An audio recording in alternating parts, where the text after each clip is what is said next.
Welcome to Blizzard Fire. We hope this video helps fire up your solution.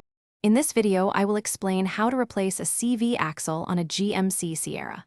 First, prioritize safety by properly lifting your truck using a jack and jack stands.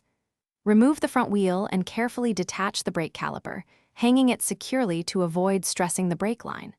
Having the right tools, like a 36mm socket for the axle nut, will make the job much smoother. Next, we'll focus on removing the old axle. Begin by loosening and removing the large axle nut, typically requiring a 36mm socket. You might need to separate a suspension component, like the lower ball joint or tie rod end, to gain enough clearance. Gently tap the axle free from the hub, then carefully pry it from the differential, ensuring no transmission fluid leaks excessively. Now, let's install the new CV axle. Carefully slide the splined end into the differential, making sure it clicks firmly into place.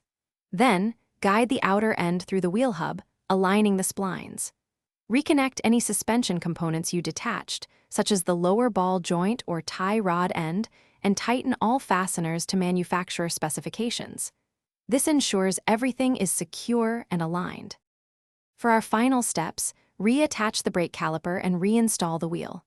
Torque the new axle nut to its specified setting, often around 150 to 200 foot-pounds, and tighten the lug nuts to about 100 foot-pounds.